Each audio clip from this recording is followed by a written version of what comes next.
introspection, but it is also inevitably about the reader's introspection.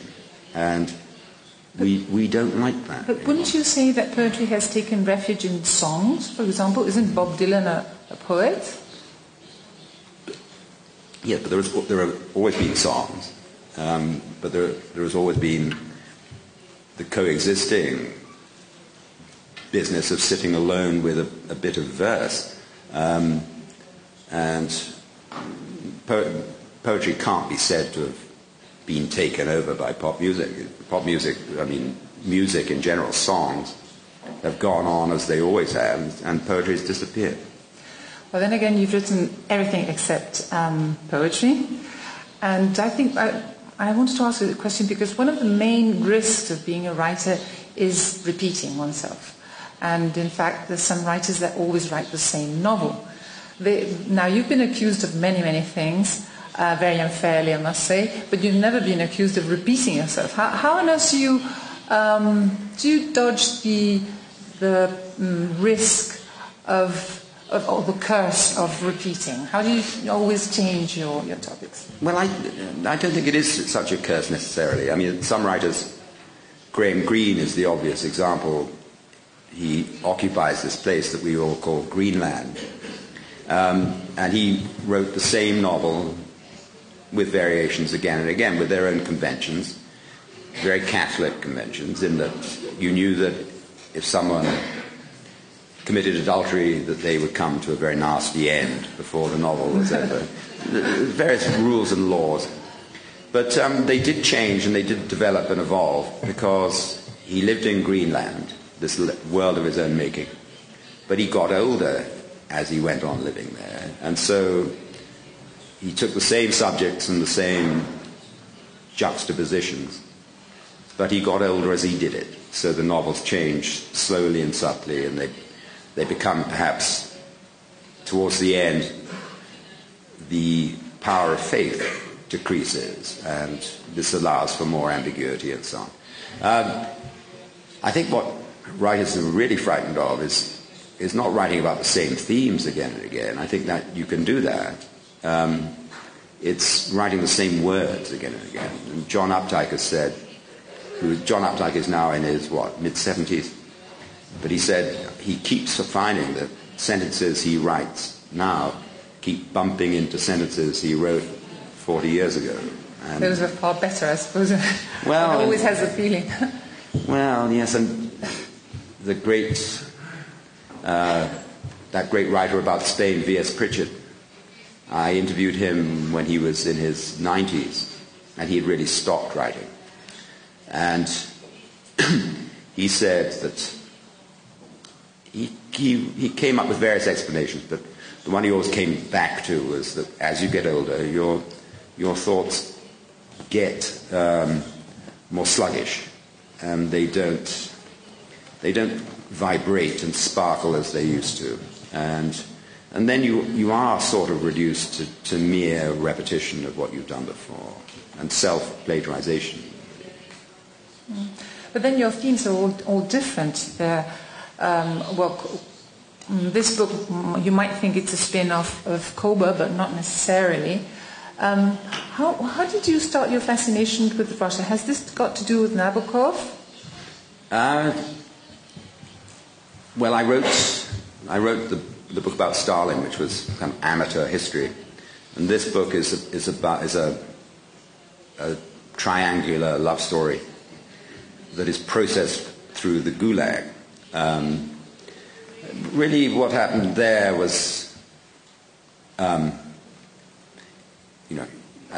I said, as we were saying very early on, I got very interested in the Soviet Union, and then I'd always been interested in Russia, and I did all that reading, and I wrote a book of amateur history. But then, 2 or 3 years later, another level is reached through the subconscious. An awful lot of writing is hanging around, waiting for the subconscious to solve difficulties. And you'll come into your study, and when I said writing is physical, this is what I mean. You come into your study, and your feet don't take you to your desk.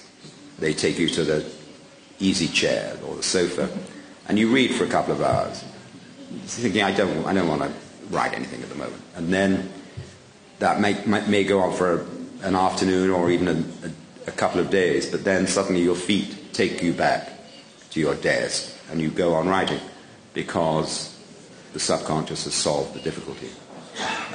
We are very dependent on our subconscious doing all the work. In fact, sometimes I think I can just go and lie in a hammock and my subconscious is going to write the novel for me.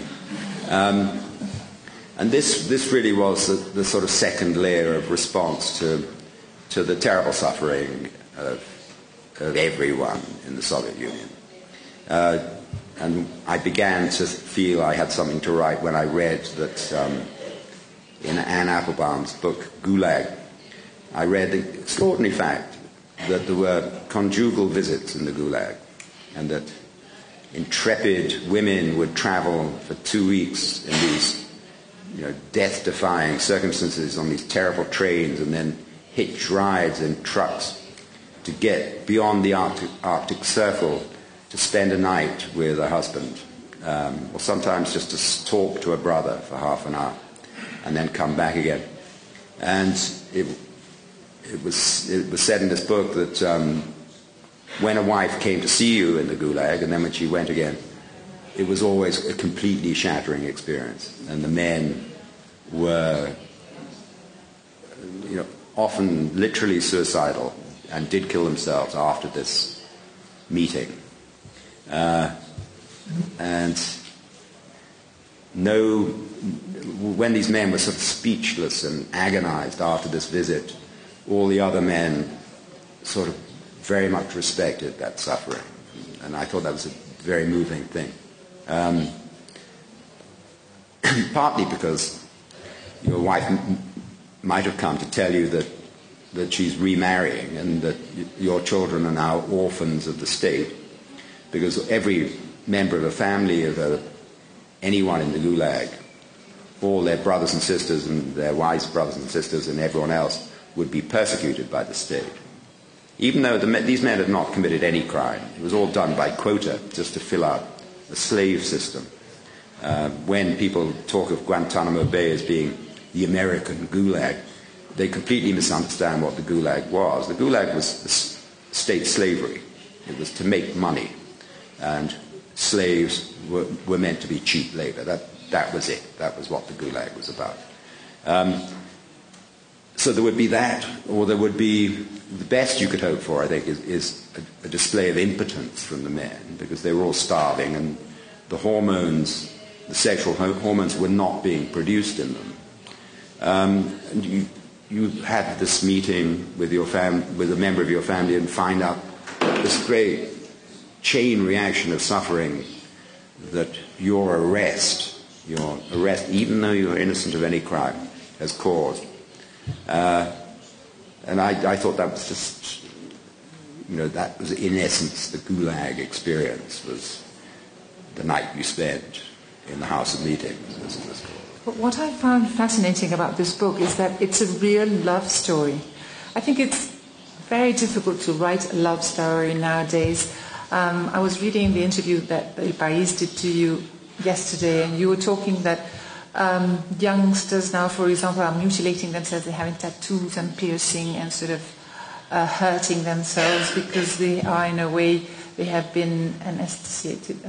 Numbed, anesthetized, yes. Yes. And on the other hand, you have this story here where you have love among the most horrid situations. How do you compare these two ways of life? Let's say people who are numbed nowadays, and on the other hand, people who are really having a hard time. Really suffering. Well, I mean, the book is addressed by an 85-year-old veteran of the Gulag, addressed to his black American 24-year-old stepdaughter.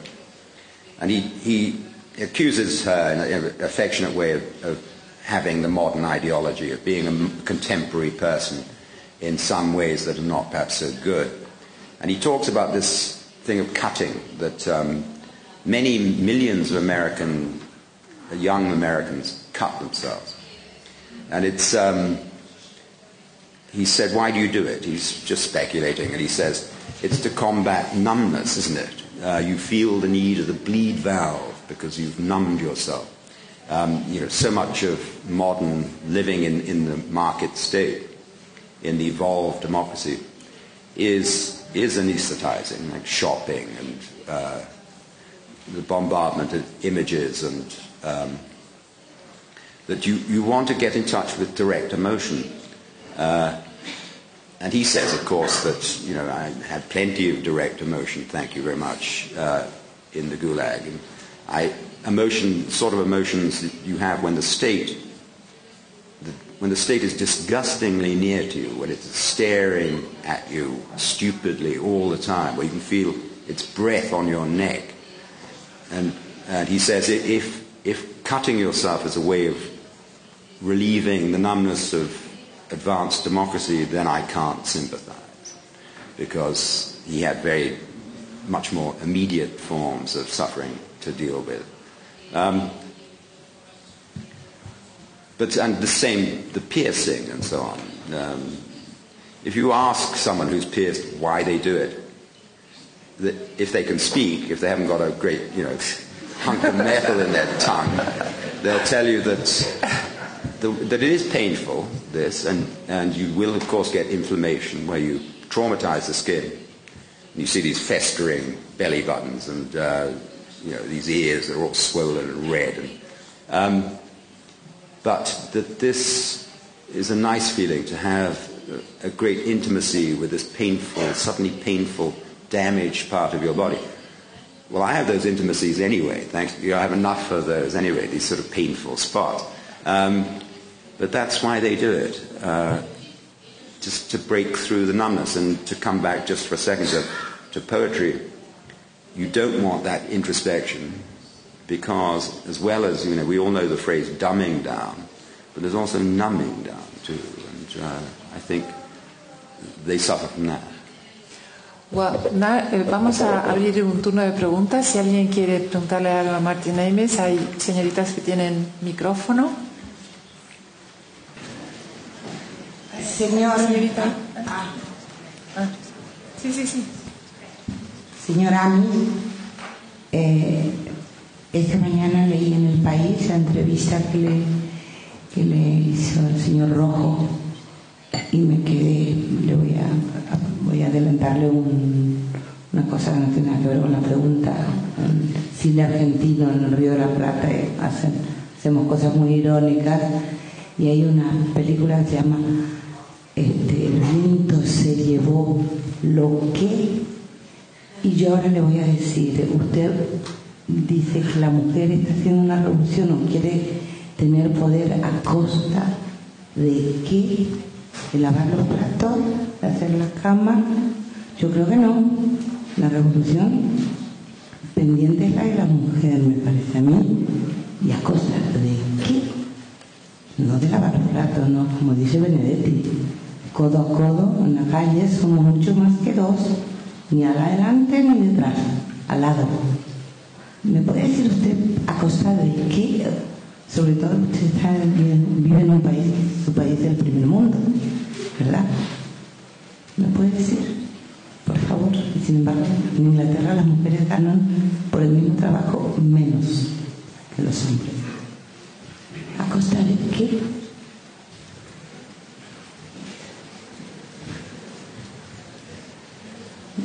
¿A costa de qué la mujer quiere el poder?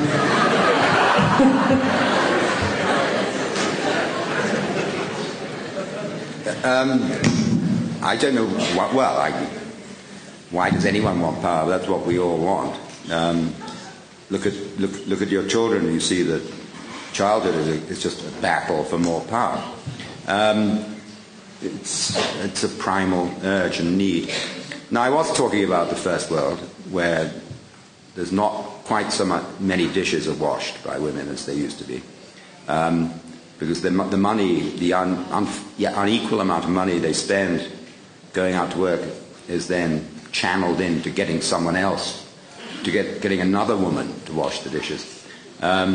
Whereas what I think should happen is that the men should do quite a lot of the washing of the dishes. And I'm aware that there's more dishwashing going on in Argentina than in London or in Segovia. But I do think we're committed to this and that it will go on. I think women earn something like 79% as much as men for the same work, and that has to be got up to 100%.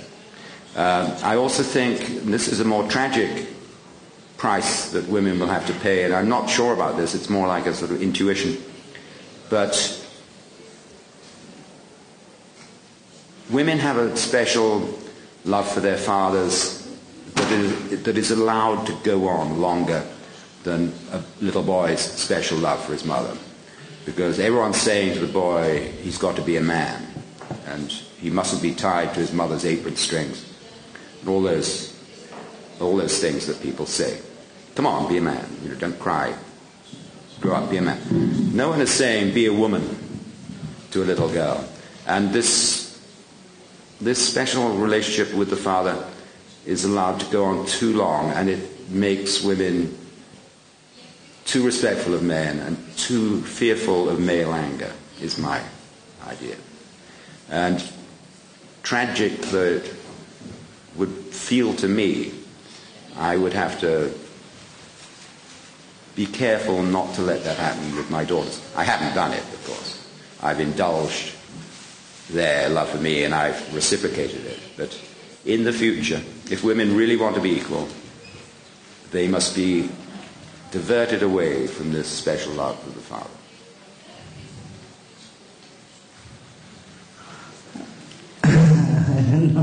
No me convenció, pero le seguiré leyendo, ¿eh? What'd she say? Didn't convince you, but he will keep reading you. Buenas tardes. Señora Alice, durante quizá 30 años se ha venido hablando de la muerte de la novela. Hoy es usted el que habla de la muerte de la poesía. Yo discrepo rotundamente. Creo que precisamente la poesía nace de una introspección y es el último reducto, es lo último que le queda al ser humano para defenderse de la aniquilación de la conciencia. Y para esto no sirve ni siquiera la novela. Creo que la poesía aparentemente se vende poco, pero se lee mucho. La novela se vende mucho, pero se lee con bastante menos atención. Hay libros de poesía que se lee a lo largo de años y años. Estamos en España, pongamos dos ejemplos, Juan Ramón y Machado quizás sean los dos autores más leídos, mucho más que ningún novelista. Yo creo que la poesía goza de buena salud.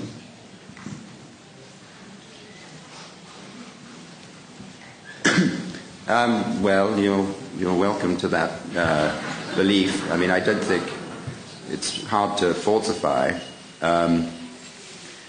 I think we could comfort ourselves in the thought that poetry is a very ancient form. It preceded the novel by thousands of years. The novel was born quite near here when Cervantes wrote Don Quixote. That is the first novel, and not quite recently, early 17th century. It's not true, by the way, that when you say that in the last 3 years people have been talking about the death of the novel. People have been talking about the death of the novel for at least 100 years, I would say. And all novelists, when they get old, start talking about the death of the novel. It's a whimper from the viejito, really. But I mean, I think demonstrably poetry is weakening and dying.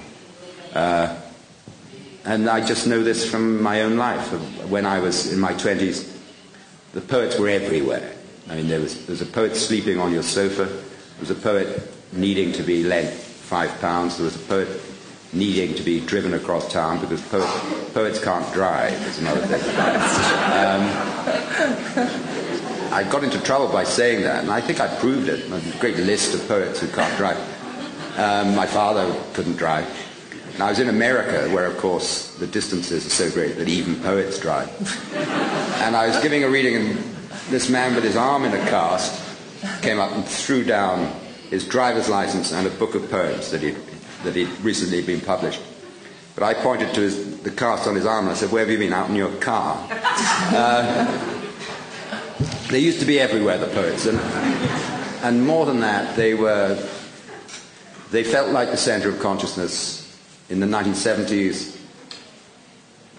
it was, to them, you looked, and as I said right from the start, it is the higher form. It's the more concentrated form. But that consciousness is gone.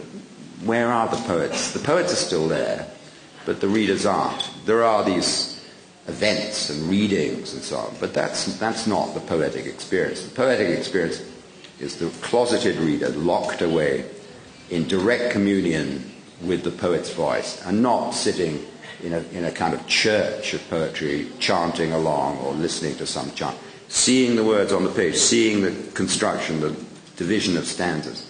And that kind of solitary exchange between poet and reader, I think, is extinct.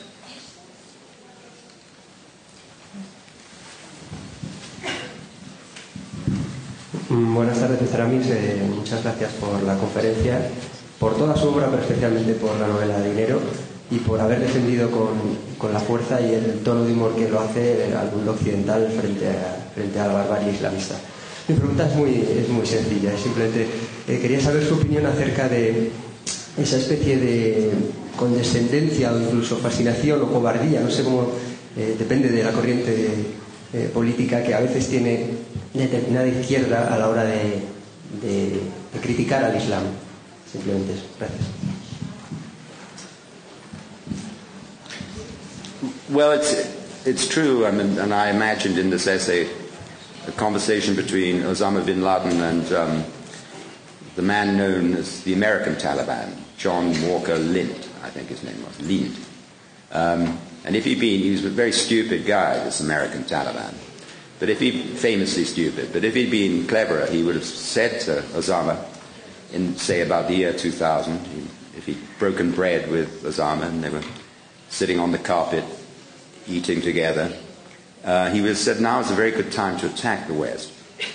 Not only because they're not expecting it, but because they've been stupefied by 30 years of multicultural relativism. Attack them now, and it doesn't matter how bloody the attack is. Every liberal in America will be yawning and saying, "Oh, I don't know why they took so long. I mean, we've been so terrible to them." Quite right that they come back at us. And also they'll be saying, other people will be saying, and it's religious. You've got to respect that. He says, no, attack them now. Within a day of the great assault, the British royals will go on the road for Islam and stay on it and tell everyone what a great religion it is. They'll love it. Attack them now.